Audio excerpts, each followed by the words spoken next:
So just a quick little recap. It's foundational instruments, rhythm section stuff, early vocals, and then start to fill in the arrangement and try things. Try instrumentation. Be experimental with the instrumentation that you have. Maybe you're a four-piece rock band. Experiment with different sounds for different sections. Don't and you can do that with just maybe different pedals with your guitar or your keyboard or whatever. Don't have the same sound all the way through the song. Figure out how to treat each part with a different perspective, so that you can create that contrast and interest and that development, and put stuff on it. I'm not saying your record has to have a lot of layers and be really complicated, but you know, a band that I worked with, Kings of Leon, I think their music on many levels is very simple, because you have a drummer, you have a bass player, two guitar players, and a vocalist. Okay, and you don't get a lot of there isn't a ton of layers going on, but they're really good about having interesting parts that come in and out of the arrangement. They play interesting rhythms and they play off of each other really well. They are really good at push and pull and contrast, and just doing and creating a lot of content without having to have a lot of instruments. And if when someone is leading, they're playing a really strong part, then the other three guys typically will, you know, sometimes they're all playing kind of busy parts, but they do it in a way where it fits together. But what happens a lot is if someone is sort of taking the lead and having a strong voice, the other ones take a step back and just support. So and it's interesting because it's a little bit competitive too. So when that person's done, it's somebody else's turn to take the lead. And it's a very interesting study in the power that they have that way. They're all really they all have a really strong voice, but they're not all trying to express it at the same time. They're very good at making an exchange and having a conversation, and giving space to each other to be powerful, but then backing each other up and playing off of each other in those moments in ways that are interesting. That even if they're taking a little bit of a background role, they're doing it in a way that is very interesting and compelling, and it plays off of it defers to something else, but it doesn't just follow along. It does it in a way where it creates contrast and like rhythmically or harmonically interest to what's going on. So building up of parts, fleshing out an arrangement, being able to stand back and observe this creation, and does it sound finished? Does it keep my interest? Do the sections move along? You may have an eight measure instrumental section after that second chorus, like as we sort of talked through the example.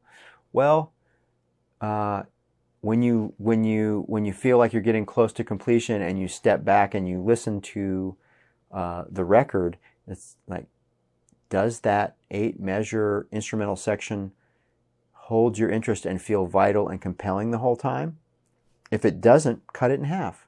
And you can do that. You can do that after the fact. I would rather, if I'm unsure or I think I want to create an opportunity for something to happen on a record, I might let that instrumental section be those 8 bars, and then at a certain point when you're getting close to the end, if you haven't figured out how to fill it up in a way that creates that contrast and dimension and keeps the engagement going and building, well, you can cut it in half, and sort of the way to cut it in half is typically if it's 8 bars, you keep the first 2 bars and you keep the last 2 bars. So you cut out the 3rd, 4th, and 5th bars and sort of like bring it together, because they should, sort of movement and chord structure wise, they should fit together that way. When in doubt, it's better to leave a little bit more there to trim down. And does the vocal feel comfortable and compelling and engaging and finished? And then once you feel like you've made a complete recording, it keeps your attention. It feels engaging. There's contrast and dimension and depth to it. Then you're done recording. And then it's time to think about moving into the mixing phase. And that's, hopefully and I really am a proponent of record the sounds as close to what you want as you go.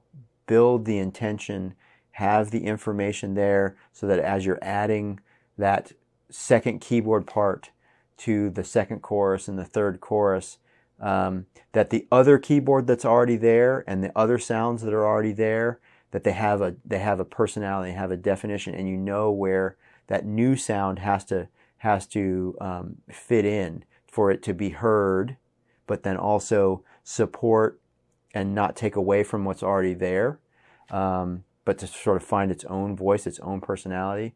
And then, sort of once you can make that assessment and you've purposely recorded, then you get to the mixing stage. And if you've done something with purpose, it should be easier to put together. There's not as much decision making to sort of sort out in the mixing process.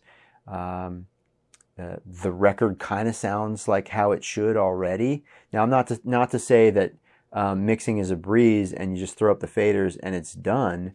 Sometimes mixing is a really tough wrestling match to try to get to all those things to really live together in a clear, compelling way that has impact and dynamic. But if you do your homework from idea stage all the way up to that point, and you're doing it with intention and creating cool sounds, then it will make that job easier. It's always really unfortunate, and if you've got something that the sounds they're just very generic, and they don't really feel committed, and they don't feel like they were recorded to fit together along the way, then having the burden of trying to figure all that out and give the song and the production a personality when it gets to the mix phase. It's not that it can't be done, and sometimes there's some of that work that has to be done at that point. But as much as you can get done before that, the better. Because especially if you have to give that type of recording to someone else to mix, well, then how do you expect them to be able to be inside your mind and feel what you are hoping to feel and sort it out? Or if you are on the receiving end of a recording like that, you might have an immediate idea of how to shape it and do something cool with it, but the odds of the person having given it to you for you to get it totally right for them, it's unlikely. I mean, not to say that it doesn't happen. Sometimes you get things to a mixing stage, and the mixing stage sort of reinvents it and reveals something that wasn't apparent before, or it's like kind of it reinvents it in a way that's really compelling and unique. I'm not saying that doesn't happen. It certainly does. But that, it's just, you can't bank on that. You can't say that, oh, well, that's definitely what's going to happen. So, recording with intention. And then, mixing again is something where it's good to study music and what's going on, because there are things related to mixing and balance and perspective, the amount of effects, the level of the vocal, how forceful the snare drum is, there's just like how how open and present the top end is. Some of those things are very genre specific. Country music and pop music, the vocals are really loud. Rock music and metal music, the vocals kind of tucked in. There's just different things to understand. Like if you want to be someone that mixes a lot of different kinds of music, well, you can't mix it just like, and I mean genres. You can't just mix it one way, or well, maybe you can, and you can be successful. I'm not saying that you can't do that, but in my experience, you have to understand the genre that you're trying to help someone place their art in, and so you have to be able to understand that perspective and know the difference between a vocal that's sitting on top and a little hot, and then or it's kind of in the track a little bit more. But you always have to have the ability to hear the melody in some of the words. But in, say, the country genre, the lyric is really important to the song. And so it all has to be intelligible. And that's one of the reasons probably that the vocal sits so on top of the track. But you need to be aware of things like that. And then, after mixing comes mastering. Mastering can be a bit of a dark art. Mastering can make or break a project. And you need to, like, if you're going to hand your work off to somebody else to sort of be the gatekeeper on it, well, they need to be, not only do they need to be technically proficient, they're going to be the final stage for getting the master right for several different formats. Streaming and Spotify is it's a lower level than you'd put on a CD. CDs kind of get cranked up and they're loud. The EQ that a mastering engineer that they would put on a loud mastering job for a CD will be different than the EQ curve and the level that they will prepare for a vinyl pressing. So there's that aspect of it. You should look at and listen to what their discography is, and do I like what they've done with what I think my genre of music is? Do you like their mastering style? It can be a pretty make or break proposition. But it's important to understand the process so that you know what you're expecting to get back, and also understand what it is that you're delivering to that person. I think a lot of people make the mistake of mixing too loud and tying the hands of the mastering engineer. The mastering process should be a final enhancement stage. And like I said, they're going to make a CD louder, but if you've given them a mix that's way too loud, that's approaching CD level or beyond, well, all that they can do to your finished mix is just turn it way down for Spotify and streaming. They can't get in there and make some of the dynamic adjustments that might be more appropriate for the other formats, or give you a different EQ for your vinyl pressing. So it's good to be informed about the mastering process, so that as you're handing it off at that point, that you know kind of what you should be delivering and what it is that you should be getting back. Also in this day and age, you can master yourself, especially if you're going to streaming platforms only. I mix a little bit hotter. I think Spotify is like minus 13, 14 LUFS. This is something you're just going to have to look up and study. I'm not going to explain it right now, but I will deliver a master that's a little bit hotter than that, just because that's how I get my gear to sound right. But I'm very aware that I'm just a little bit past what it's going to be, and I'm leaving enough dynamic in it that when it's turned down, that it's going to work really well. And I can master for that. I can do a little bit of cleaning up of the EQ and make sure that maybe I turn it down another half a dB to go to that format. And creating that kind of a mix it's going to be really easy to kind of smash it up a little bit with a little bit of limiting and deliver it to CD. So, just being an informed creator, maybe you don't necessarily have to have all the technical skills to get there, but just being able to have the conversation and understand a little bit about it is going to be really important. And that's sort of a long-winded path through what the sequence of making a record is. And honestly, I've only really scratched the surface. It is a very personal journey. It should be very unique to you.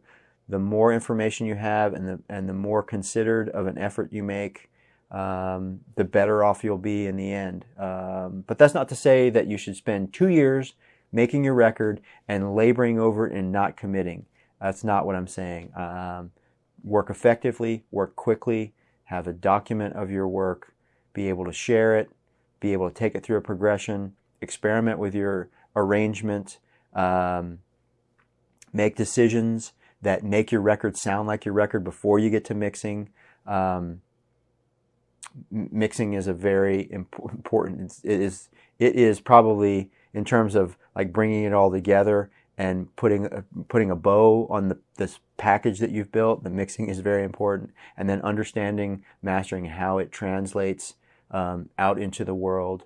It's all very important stuff. I hope that you have found some inspiration and information in this course that will help you discover who you are and create something that's going to be really positive and impactful and primarily artistically enriching for you, and that you feel accomplished in the experience of making your record. That has to be the most important thing that you do.